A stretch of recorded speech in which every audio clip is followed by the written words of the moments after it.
వాళ్ళు పాలనను గాడిలో పెట్టాల్సిన ఆఫీసర్లు, జిల్లాలకు బాసులు, పలు శాఖలకు అధిపతులు. దీంతో వారు మంత్రుల మాట అస్సలు లెక్కలోకి తీసుకోవడం లేదట.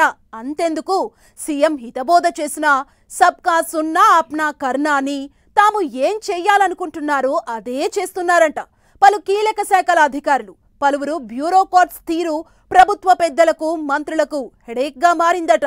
వార్నింగ్ ఇచ్చినా, సున్నితంగా హెచ్చరించినా తమను కాదులే అన్నట్లుగా ఎలాంటి మార్పు కనిపించడం లేదట. ఇంతకు ఎవరు ఆఫీసర్లు, వాళ్ళ తీరు సర్కార్కు ఎందుకు ఇబ్బందికరంగా మారుతోంది? సీఎం మంత్రులు ఆదేశించిన అధికారులకు పట్టడం లేదా? ఆ ఐఏఎస్ల తీరు ఎంతకు మారట్లేదా? సీఎం మాటలను కూడా కలెక్టర్లు సీరియస్గా తీసుకోవడం లేదా? ఏసీలు, కాన్ఫరెన్స్ రూమ్లకే పరిమితమవుతున్నారా? నేనే రాజు, నేనే మంత్రి, ఇదో సినిమా డైలాగే అయినా తెలంగాణలో కొందరు ఐఏఎస్ల తీరు అచ్చం ఇలాగే ఉందట. సీఎం మంత్రుల ఆదేశాలు కూడా అమలు చేయట్లేదట ఉన్నతాధికారులు.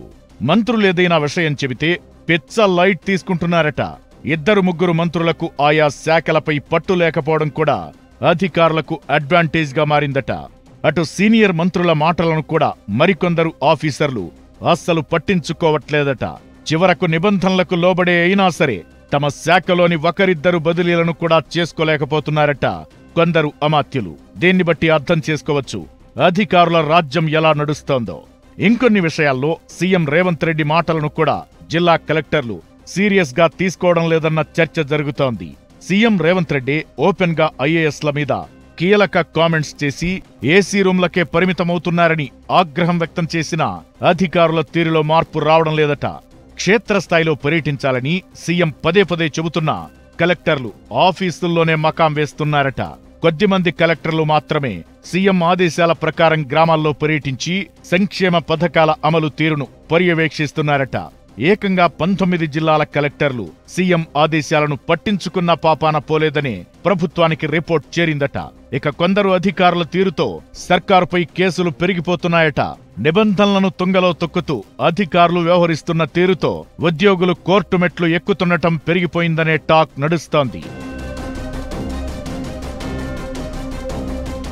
మంత్రులు ఆదేశించిన ప్రిన్సిపల్ సెక్రటరీలు చాలా పనులు ఆలస్యం చేస్తున్నారట. కొద్దిమంది ప్రిన్సిపల్ సెక్రటరీలు, కమిషనర్లు మంత్రుల సిఫార్సులను ఏమాత్రం పట్టించుకోవడం లేదన్న గుసగుసలు వినిపిస్తున్నాయి. దీంతో కొందరు మంత్రులు బ్యూరోక్రాట్స్ తీరు సరిగా లేదని సీఎంతోనే నేరుగా గోడు వెళ్లబోసుకుంటున్నారట. ఇటీవల విద్యార్థులు ఫుడ్ పాయిజన్ ఘటనలో ఓ మంత్రికి, ఆ శాఖ సెక్రటరీకి మధ్య సమన్వయ లోపం కొట్టొచ్చినట్టుగా కనిపించిందంటున్నారు. దీంతో ఆ ప్రిన్సిపల్ సెక్రటరీని మార్చాలని సీఎం దృష్టికి తీసుకెళ్లిన సమయంలోనే సదరు లేడీ ఆఫీసర్ సెంట్రల్ సర్వీసెస్ కు వెళ్లిపోయిందని చెప్పుకుంటున్నారు. ఇలా 2-3 మంత్రులు బ్యూరోక్రాట్స్ తో ఇబ్బందులు ఎదుర్కొంటున్నారట.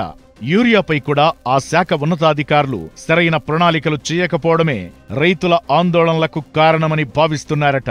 కేంద్రం సరిపడా యూరియా సరఫరా చేయకపోవడంతో పాటు ఇక్కడి అధికారుల పనితీరు కూడా మెయిన్ రీజన్ గా చెప్పుకుంటున్నారు. తెలంగాణ కేబినెట్లోని పలువురు మంత్రులకు, అధికారులకు మధ్య గ్యాప్ ఉందన్నది ఓపెన్ సీక్రెట్. అధికారులకు, కింది స్థాయి ఉద్యోగులకు మధ్య సమన్వయ లోపం ప్రభుత్వానికి ఇబ్బందికరంగా మారుతోంది. ప్రతి విషయానికి సీఎం రేవంత్ రెడ్డి ఇన్వాల్వ్ అయి వ్యవహారాలు సరిచేయాల్సి వస్తోందట. దీంతో సీఎం కూడా అసహనానికి గురవుతున్నారట. రివ్యూ మీటింగ్లో చెప్పిన, ఓపెన్ డయాస్ మీద స్టేట్మెంట్స్ ఇచ్చిన పలువురు బ్యూరోక్రాట్స్ తీరు మారకపోవడంతో ప్రభుత్వ పెద్దలు ఆగ్రహంతో ఉన్నారట. ఎలాగైనా స్థానిక ఎన్నికల్లోపే గ్యాప్ కు చెక్ పెట్టి అంతా సాఫీగా జరిగేలా చూడాలని భావిస్తున్నారట సీఎం రేవంత్ రెడ్డి. దీంతో మరోసారి ఐఏఎస్ల బదిలీలు ఖాయమనే చర్చ సచివాలయంలో జోరుగా సాగుతోంది.